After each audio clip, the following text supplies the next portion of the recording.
So, namaste and good afternoon, everyone. Welcome to today's webinar. I am Puja Bisunke. I'm a public health professional and I'm working for sexual and reproductive health for a long time. So, today I'll be serving as a moderator for this entire session, and I'm really excited to guide you through this entire conversation. So, today's webinar is about towards gender equality, how addressing menstrual stigma drives well-being and social change. So, thank you so much for joining us today. It's an honor to have you all here with us for this important discussion. And for today's discussion, we have a very special guest with us online. So I'm very excited to introduce her to you all. So let's welcome Eva Marti, our special guest for today's session. Eva Marti is a PhD candidate in economics at the University of Lausanne in Switzerland. Her research focused on gender and agriculture economics, exploring how social norms impact everyday life. So she's also studying how addressing menstrual stigma can improve individual well-being as well as promote gender equality. Additionally, she explores the potential for these positive outcomes to generate spillover effects among family members and social networks to amplify social change. We are so glad to have you, Eva, here with us today. Thank you so much for joining us despite the time differences and the difficulties. So we are really excited to hear from you, your experiences and your PhD research, how it went and the findings and your experience, and with that exploring how we can continue to work on and bring positive changes to menstrual dignity and human rights. So before moving on to the discussion or today's session, I would like to take a moment to highlight few things, few important things, such as like menstrual discrimination. Menstrual discrimination is a serious and often overlooked form of inequality, and at Global South Coalition for Dignified Menstruation, we define menstrual discrimination and refer to it as the taboo, sine, same, stigma, restriction, abuse, violence, deprivation for the services and resources that are associated with menstruation throughout the life cycle, not just during the period of the menstruation, but throughout the life cycle. We prefer to see it as life cycle approach, and we see menstrual discrimination as a form of sexual and gender-based violence, and as well as a human rights violation. It's not just a form of violence, but as well as the violation of our human rights. So at Global South Coalition for Dignified Menstruation, we are committed to advocating for dignified menstruation, a world where menstruation is a state free from any forms of menstrual discrimination. Just like the way we described menstrual discrimination before, it's this state where there is no menstrual discrimination. So our approach goes beyond like menstruation as just a few days of bleeding each month. Instead, we're working to change the narrative and framework of menstruation as a life cycle approach, where we see menstruation through the human right lens, and we acknowledge respect and dignity at every stage, at every step or every stage of it. So thank you so much for everyone who have joined us. Thank you so much for being here with us, and we're really glad to have Eva here with us. And so let's begin with today's conversation and working together to break the stigma and making a world a dignified menstruation. So Eva, before starting with the questions, I'd like to request you to introduce yourself and start. Thank you very much Puja, for the introduction, and thank you so much Global South Coalition for the opportunity to present my research and have a discussion together about the very important concept of dignified menstruation. So just to present myself, Puja already mentioned that I'm a PhD student at the University of Lausanne, that's in Switzerland. And I am doing my PhD within so-called agricultural economics, and within that I'm looking at gender norms. Now, I think in a minute I will say a little bit more about the research, but I think for the beginning that might be enough. Yeah, sure.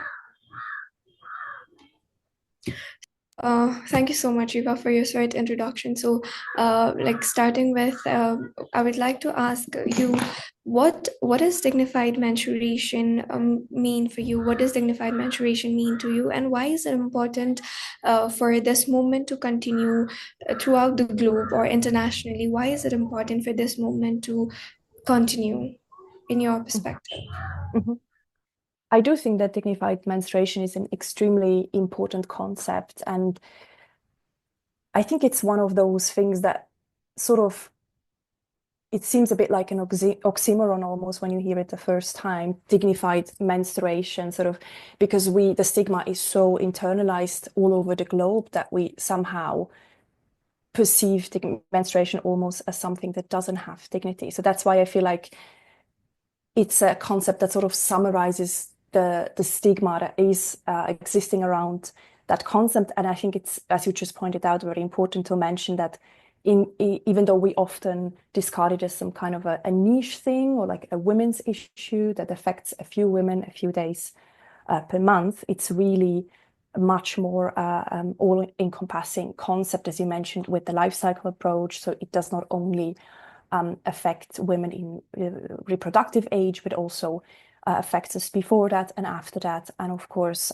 not only on a few days during the month, but throughout the entire cycle. And then, of course, it doesn't only affect women, which I mean, women are 50% of the globe. So that's already a very big population, which would justify already that this concept is extremely important. But also, of course, it's a societal question in the end. The stigma is not just falling on women. The stigma is a construct that is constructed by everyone in society. So in that sense, it just affects everyone. So in that sense, I do think it's a concept that at first glance, a lot of people might feel like, well, that doesn't concern me, or that's not something that I should worry about, when actually that's the entire point of the concept, is that everyone should be part of that movement and part of the change. I do think also in terms of, let's say, why should we worry about it in terms of things that matter to us as a society? For example, if you look at the Sustainable Development Goals defined by the UN, there are so many intersections where the dignified menstruation would come into play and affect. So, I mean, in the beginning, we just thought it was something that was maybe about health. That's sort of how the whole discourse around menstrual health and hygiene emerged. But then people realized that, of course, it affects many more outcomes that we care about, one of them being education, another one being participation in the labor market, which are these are the very high level sort of economic variables. But then, of course, if we look at the individual level, if we look at the norms, if we look at decision making, if we look at empowerment, self-efficacy, etc., dignified menstruation does affect all of those variables that are extremely important for people to have agency over their bodies and over their lives. So in that sense, it's like one of these things that if you tackle it, you will improve so many more variables that people would have thought when they just hear menstruation as as something, I mean, makes sense because it's like a taboo topic that we have a bit cast away or sort of put in a corner as a society, and we don't realize sort of all the areas within all our lives it is actually a part of. Yeah, and maybe speaking about the dignified, as the Global South Coalition has very nicely worked out. I mean, basically all of the constitutions of the entire world have a clause where people are sure that they should be able to live with dignity. And dignity it's difficult to define, but one way of defining it that I found is that it says it's a state or quality of being worthy of honor or respect. And when we translate this to menstruation, it should be self-evident that states would care about, and within the state, everyone should care about being able to respectfully live with menstruation, or in a society where menstruators and non-menstruators exist. So in that sense, it's something that is already there. It seems a bit revolutionary. That's also something I encounter a lot in my research, is that people would feel a bit like, oh, wow, that's icky or whatever, or sort of, I've heard things like, I hope you will not exclusively focus on that, as if it was a very niche topic, when actually the concept is very big, is very important, and actually it's already there. We already have it in our political constitutions, we've already subscribed to it. It's just that we never use that lens of the dignified menstruation. And I think that's the big promise. That's the big idea that I think we should really push on a global level. And I do think that particularly the global north is sometimes a little bit blind as to what extent we are all prone to that stigma, tabooization, because also of the, let's say, recent attention on increased diversity, which is great. But I do often think that we are not self-reflected enough yet to really understand what that concept means to each and every one of us. So in that sense, I do think it's extremely important. So thank you so much, Eva, for so you explained it in a so beautiful way that I really liked it. Like the thing that you mentioned, that menstrual health and hygiene, the words like that don't address all the issues of menstruations and how it's the matter of everyone, not only women's, and how it's taboo in not just in the certain parts of the world, but entire world, and how people see it, even though it's like happening, it's everywhere. Everybody, there are lots of people, more than half of the population of the world is menstruating, but it's still taken as taboo, and we don't prefer to usually talk about it. So the way Global South has termed it dignified menstruation is really wonderful. So thank you so much for sharing your thought on it. So moving forward, as you were doing research on it, so I just wanted to ask more about what kind of research you did, and how your research addressed like menstrual stigma in the Global South.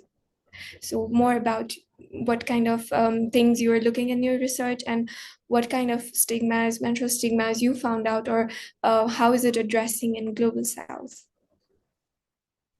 Mm-hmm. Yeah, maybe to say, while I am very interested in the global perspective, of course, as working in research, you often have funding for specific contexts. And in my case, that was South Asia, or more specifically Nepal. That's why I'm doing the research in Nepal, but not because I do think that Nepal is in any way sort of, but it is particularly, every country is particular in the way they deflect the stigma. But what I mean is, exactly as you were saying, it's not a thing that is specific to certain areas of the world only. But doing research in that particular context, what I did first is, just knowing very little about the context, is that I had the opportunity, had the funds to travel to Nepal and travel to different places in the country with the Global South Coalition, and just interview lots of people, menstruators, non-menstruators, people from different socioeconomic backgrounds, people that had higher and less decision-making power. So I would speak with younger women, younger men, older women and men from different religious backgrounds as well, also with religious leaders and shamans, to just get a better idea of how the menstrual stigma is sort of, on the one hand, affecting people, what's their view on it, and also what are the drivers of it in their self-perceptions of what are the mechanisms through which these, I would call them restrictions, let's say these practices that people follow around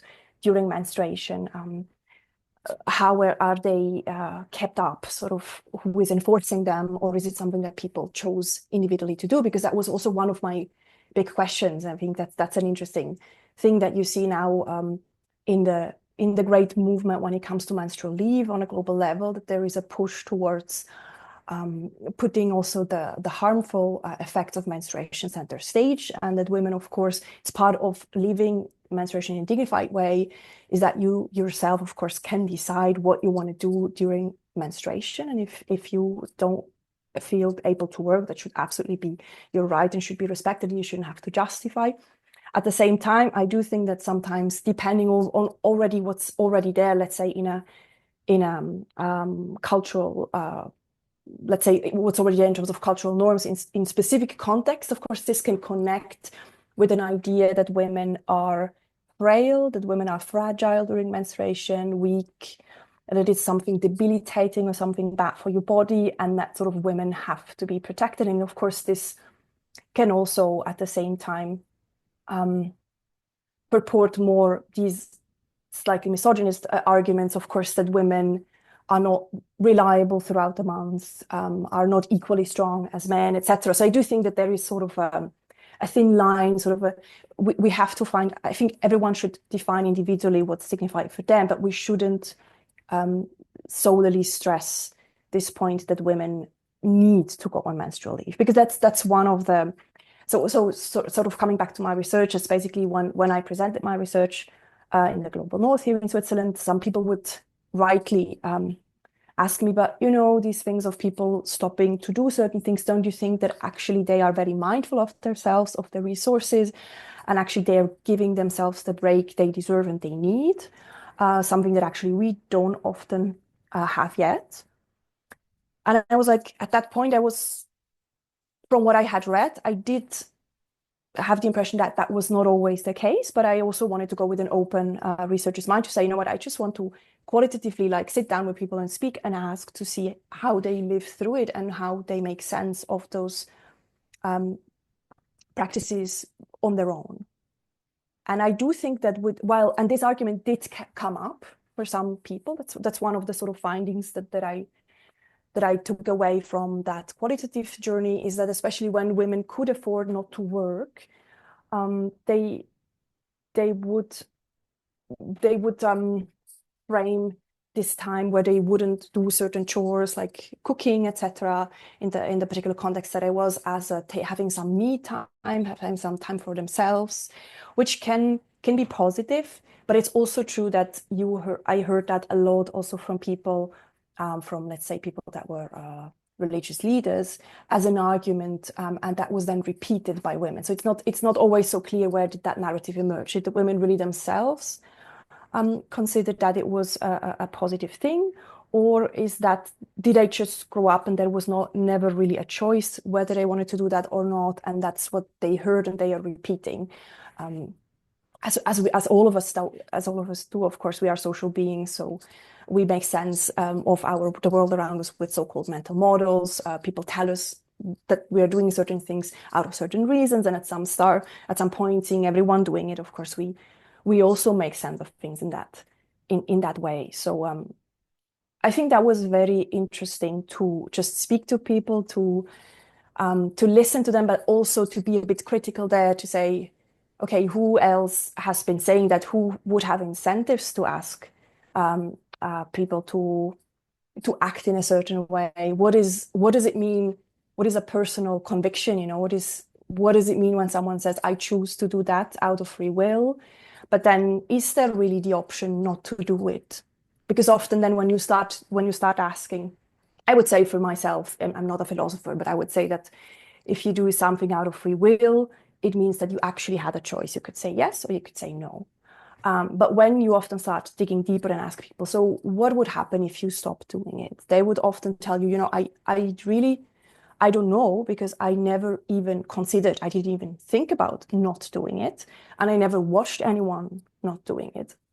And that's where you get the sense that it was just not, I don't want to be judgmental, but in the sense that it just probably was never really a question. That's, of course, we are born into social structures, and often people don't actually have the choice to do something, let's say, defect, or as we would call it in a scientific context, to not follow restrictions that are prescribed by society.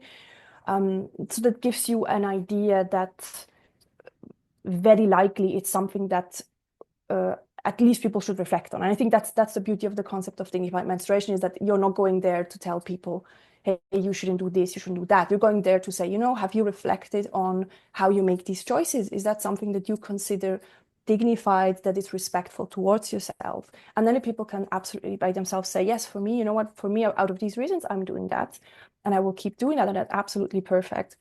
But if at that point they come to the conclusion that they don't feel this is dignified in their individual assessment, then we would like to give them the tools to work within their communities to renegotiate, let's say, those norms of what's appropriate and what's not so much appropriate. So maybe, yeah, sorry. You can continue. Just to go on maybe about the research, maybe it was a bit an excursus about sort of the findings. So we did that qualitative research in 3 areas of Nepal. So we went to the Terai area. We were also in the the so-called hilly area, and then we were also in part of the Himalaya and Jumla. And it was extremely interesting to see the heterogeneity. So there were, of course, different types of practices that people would follow during menstruations. But what was very interesting is that the motivations, the drivers behind were almost the same everywhere. And they sort of, I would summarize them in a way that, in a framework that people often use when it comes to explaining social behavior. So you often have a layer of individual beliefs. So a lot of people were convinced that that's on an individual level, that's how they were supposed to behave. They were also afraid of negative repercussions, not from their environment, but from, well, often in that context, God, or just that something bad would happen if they wouldn't follow the restrictions. And then there was, of course, a big second driver, which was social norms. So it meant that people thought that the people around them had expectations. And that was quite interesting, whether, was that in a, let's say, in a family, was that the husband, was that the elders in the family, was that the village, the religious leaders? And that depended very much on the context. You would have contexts in which people would say, I completely know that my husband is also against following the practices, but we are just pleasing the elders. In some families, they didn't know, or I tried to also interview the husband and the wife and the mother-in-law separately. And it was quite interesting how people guessed what the other people were thinking. And I think that's one that's going to be sort of the core of the big research that we are now planning, with a big sample of at least 1,000 people, where we're going to work at the household level. We're trying to provide a space where people can mention their beliefs and then have a talk about it. Because one problem that women often face is that because it's such a taboo topic, they don't really accurately guess what the other people believe around them. And they just think, like, also because they don't observe others not following the restrictions, they have this fear that the social repercussions might have a cost of infinity, as we would say in a game theoretic context. So it might be very expensive to not follow, because you might get a lot of punishment, a lot of pushback, etc. You might be ostracized, which is one of the classic ways of how societies make people conform with social norms. But giving people the space where they can actually voice their beliefs and then realize, you know what, actually, we all find that it's not necessary. Maybe we can just all arrive at a new consensus and sort of converge to a new norm, where we renegotiate what's dignified and not, could help people to get to that point without coming as an external researcher telling people what to do, but sort of just providing them that space where they can voice that.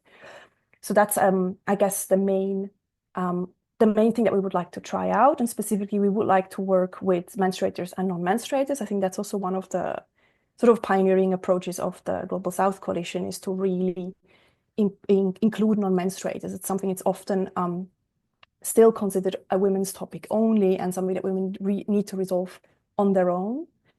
But if you go more into philosophy, and again, I'm really not a philosopher, but I was introduced to some literature around dignity and respect, or in that sense, it connects with the so-called literature on honor, because honor is another way of respect. So every one of us has a sort of amount of honor. And basically, when we don't let menstruators live menstruation in a dignified way, and also, as the Global South Coalition has very accurately worked out, non-menstruators are also affected. They're not only benefiting from that situation, they are also suffering. I mean, many men are suffering when they see the way women have to follow certain restrictions, when they might not understand, etc., from just the patriarchy in general. So, sorry, coming back to the idea of honor, is this idea that I cannot myself, let's say as a menstruator, just decide that I am worth more, or I want to live with dignity, and this is dignity. In the end, we live in a society, and honor is like a dyadic concept. So if you and I, for example, I give honor to you, you give an honor to me, and you need to recognize that I have an honor, and so do I to you. So it's very important to have that person present. So that's one thing that we're going to work on, is that we don't only work with women, but we want to have men or non-menstruators also in this workshop to actively recognize that women have that dignity. And that on the one hand, of course, I hope will change something in men, but more importantly, maybe it will also change something in women to see someone being empathic with you, to see someone recognizing your dignity and granting you a right, which is to some extent how we work as a society. Rights don't just exist and come out of the blue. Also human rights, for example, they need to be negotiated and they need to be acknowledged by society, by the community. That's why I do think that if you work on dignified menstruation, of course, you need to establish that dignity at the level of the community. Thank you so much for sharing. So, I could relate so much with you when you say that the thin line between the choice to follow the restrictions or the choice, where did the choice comes from, or is it the narrative, where the narrative comes from? Is it the social norms, or is it my choice or someone's choice to follow it? So I can really relate to it, and I've seen so many people who are like well educated, who know everything about menstruation, but still can't they are forced, they just don't have the guts to undo the things, or like not following the restrictions, because they have this kind of threat, or like they're scared of what if I don't do this and something happened, kind of, they have that fear, and I could really relate to it. So we really need to understand where the narratives comes from, and the way you mentioned that menstruators and non-menstruators, everybody should come together and work on it. And the main thing that I really appreciate is that the thing is we need to work as a society.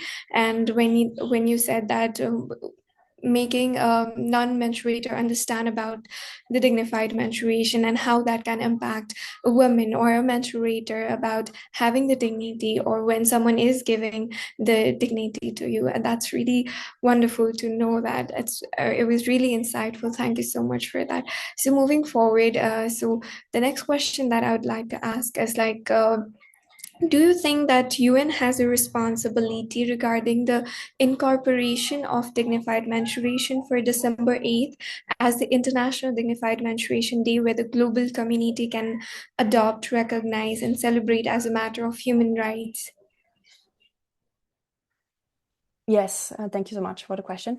I absolutely do think that the UN should incorporate dignified menstruation and December 8th as a dignified menstruation day, because of the reasons that I mentioned also in the beginning. I mean, if you look at the Sustainable Development Goals, so many of them have an intersection with dignified menstruation. So this is definitely something that people should care about.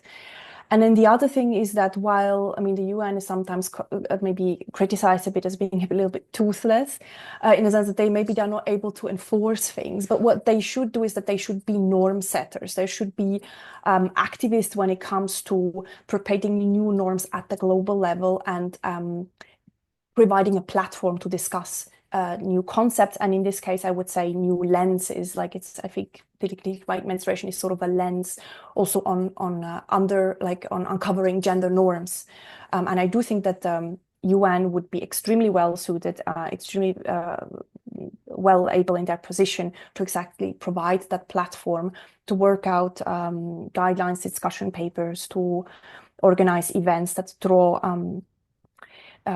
attention to that concept. And I think as they would also be especially suited to draw attention to the fact that it's really something that concerns both the global North and the global South. And I do think that while I'm really also not an expert in international cooperation, I do think that sometimes maybe that's a bit lacking. It's a bit this idea still that in the global North we have overcome so many issues, and sort of as a global community we're trying to offer help. But this is something that is really a problem that we struggle with at the global level and that we need to solve as a society. And I do think that the UN would provide the ideal forum for people to come forward to collectively reflect, be self-critical, and work out solutions, and to learn, from all the countries in the world, how have you overcome these things? How have you brought up the discussion, etc. And I do think that, I do hope that they will go towards that direction. I think it's excellent what you were doing with drawing all that attention to that day, and also suiting it within the period of violence or gender violence in general, with inserting it in that context is extremely mindful, extremely important for a global activism. Thank you so much. So you talked about global South and global North, and how global North is more into supporting global South more of the times and uplifting. So what do you think is the difference in global South and global North regarding the menstrual stigmas or like in menstrual dignity? Is there, as you belong to global North, I guess so, is there any difference that, as you also did research and you have been to different parts of Nepal, you said, as you mentioned, you have been all three different regions of Nepal. So, like, do you find any major difference in menstrual stigmas or talking or maybe dignified menstruation? So I have found it, of course, I'm a bit biased because when I went to Nepal, I went, of course, with the Global South Coalition, who is a key actor, of course, in that space. So in that sense, I had a very special glimpse, but then I managed to talk to a lot of people without a lot of introductions, which is people that we encountered in the places we visited and that hadn't been in contact many times with those topics. And I think the main thing I found is that I found it much easier to speak to people about menstruation in Nepal than I do often in the global North. To some extent, because of course the restrictions are so some extent institutionalized. So women are, it's completely normalized to tell someone, oh, I don't know, stay away, because you are menstruating. So there's this idea that you might be polluting potentially. While in the global North, if you go back a few, well, not even really decades, there was also the very explicit idea that menstruation is polluting. So it's really an extremely, it's a very universal concept. If you go into anthropological or historical literature, you see that concept of menstruation as being something contaminating pops up everywhere around the world. And the types of restrictions that women have been asked to follow are also almost universal. The way they are reflected in a specific context are slightly different, but the idea is always the same, is that there is some kind of thing that is affecting you that could also potentially affect me and bring evil upon me. Already in ancient Greece, for example, you would have exactly that same concept. And what I find striking is that up to the 70s even, there was medical research on women being toxic when they menstruate in the global North community. In the medical research, it was an article in the Lancet journal that was published, I think it was in the 70s or 60s, but anyway, it's not long ago. And until then, that myth hadn't been debunked. And when I started talking to some slightly older people, like my mother-in-law, my grandmother, my mother, they started telling me all those stories that are like essentially follow the same type of idea. Like they would tell me, oh yeah, now that you're telling me I was not allowed to bake a bread because I could spoil the dough, or I was not allowed to repot plants. While this is essentially the same thing that we hear now in Nepal, but while these, they are not all people. These are still so many people living among us, and to some extent, on a societal level in the global North, we have a little bit forgotten about that stigma. And now we hear all those sensationalist stories from places in the global South, and we say, oh, that's terrible how they're treating women. But we have sort of slightly slided out of the institutional stigma in the North. But at the same time, of course, we haven't really overcome it. We haven't really discussed through it. And of course, it pops up in so many places, with misogynist comments about women being hormonal.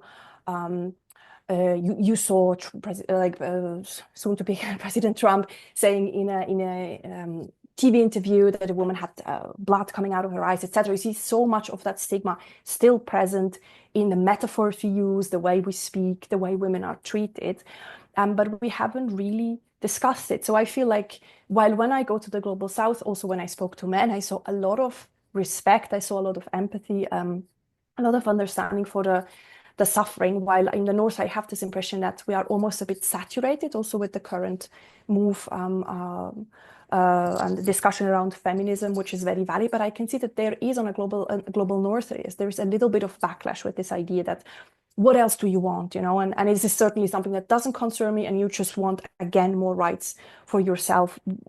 So I feel like we are in dire needs to explain what dignified menstruation means, and what it means not only for menstruators, but also for non-menstruators, to create that empathy and to make people understand that this is not something to blame anyone, because this is also, I think that's another thing. It's not about guilt, it's not about blame, it's not about judging what the choices that people are making, but it's more about a realization. It's more about really stopping and reflecting, why am doing what I am doing, and is it really what I want to be doing, and what I'm doing to myself, but also to the others. So I feel like it's more of that, rather than saying, going around policing and taking away something, and blaming some groups versus other groups.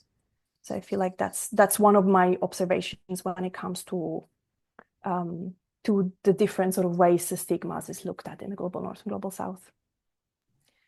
So much. So it's really about, I really like that. It's really about reflecting rather than like where we are, from wherever we are, just reflecting, okay, we are doing this is not right. So what we can do forward. So looking forward is the right way to move forward. So moving towards the next question. So as Sixth International Dignified Menstruation Day is coming up, and you know that it's on December 8th. So, can you tell us about your few words or last words or thoughts regarding the way forward to achieving a dignified menstruation planet for all? Mm-hmm. Yeah, because that's a big topic, very big task. Um, well, I think already having that awareness day and creating that discourse around this topic, also through this series of webinars and all the activism Global South Coalition does throughout the year is the key way to go. I really think it's basically, as we were discussing before, I feel like it's just a bit of change of a lens. I feel like all the ingredients are already there.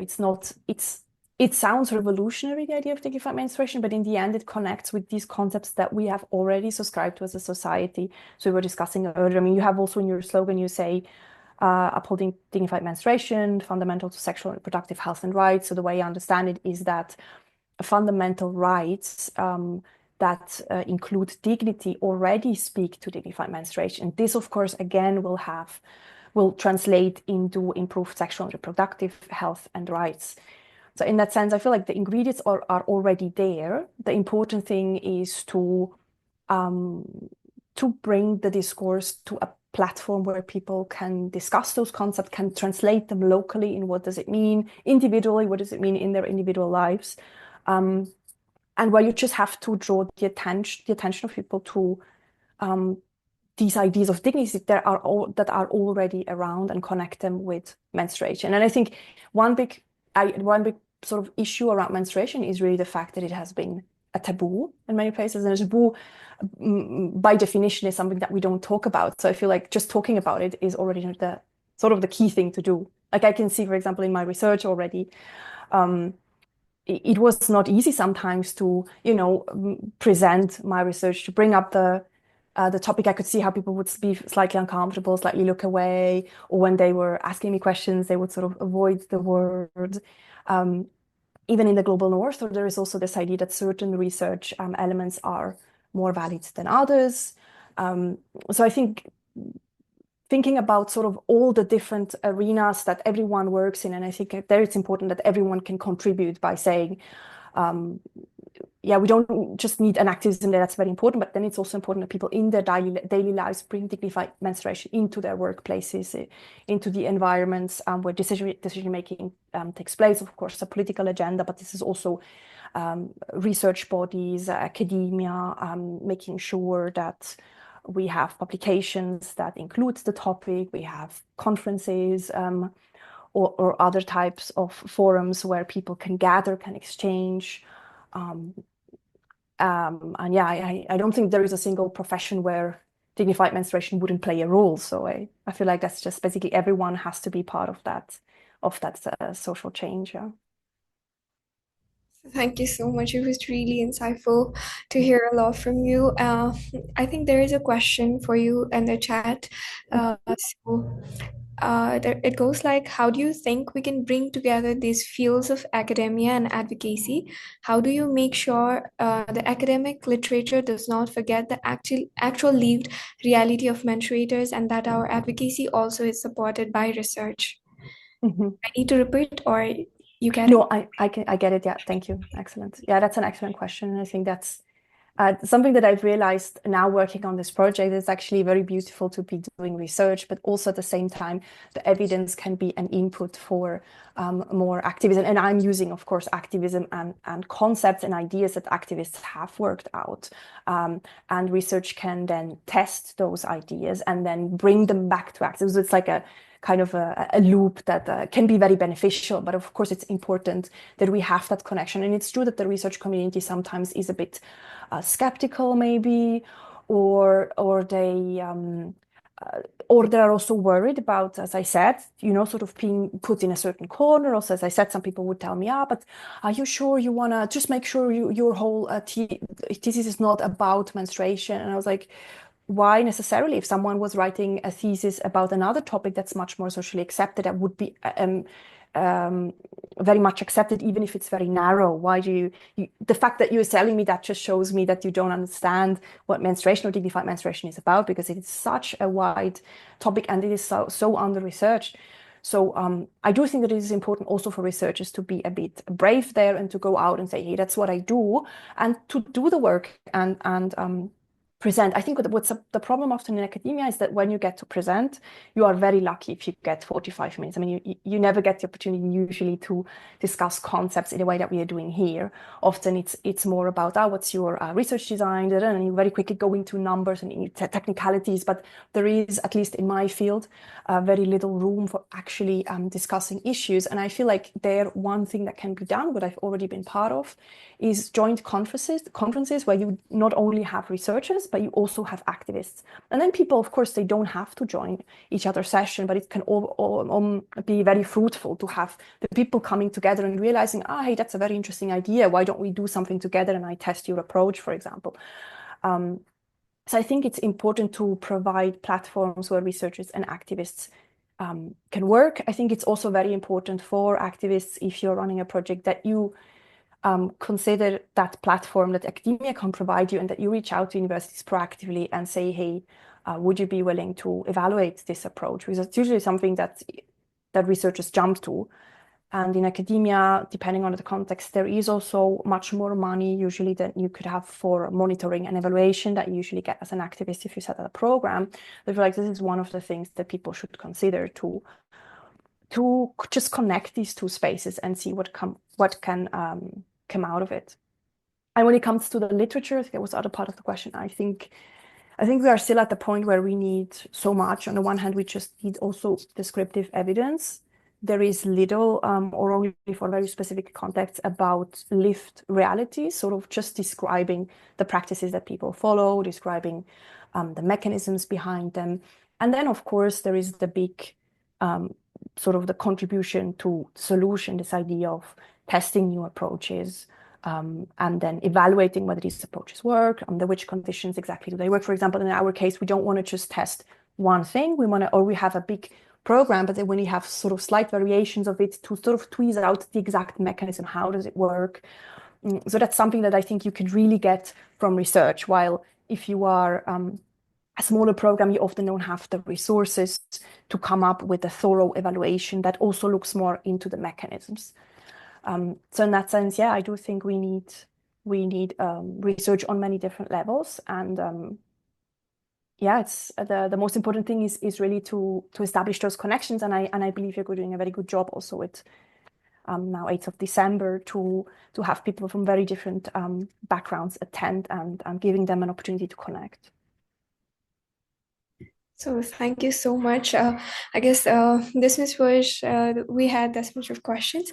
So I think we're done for today's discussion. Thank you so much. It was really grateful and thankful. We're really thankful to you for being here, and it was really insightful to have the conversation, to hear your thoughts and experience and the findings that you had from your research and your personal experiences of it.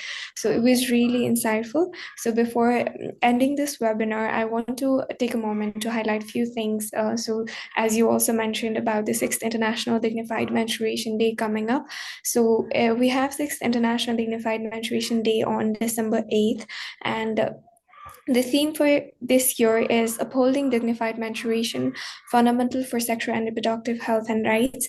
It's a powerful reminder that fight for dignity and respect and equality in menstruation is deeply connected to the fight for sexual and reproductive health rights in larger. So it's a reminder to everyone, and this event is happening in a hybrid form from Nepal and North American chapter in Boston. So we invite everyone, we invite you, Eva, and individuals and organizations and agencies, everyone, whoever can join us in 6th December, 6th, 8th December for the 6th International Dignified Menstruation.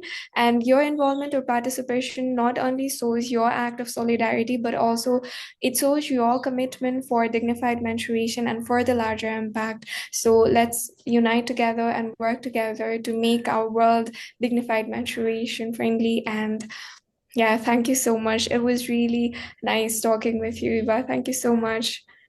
Thank you so much, Puja. Thank you so much, Global South Coalition. Excellent initiative, really. And yes, very good point about that conference. And yeah, congratulations and all the best for the 8th of December coming up. Thanks so much. Thank you so much. We're really glad to have you here. And thank you once again for everyone. And we look forward to continue working together. Thank you so much.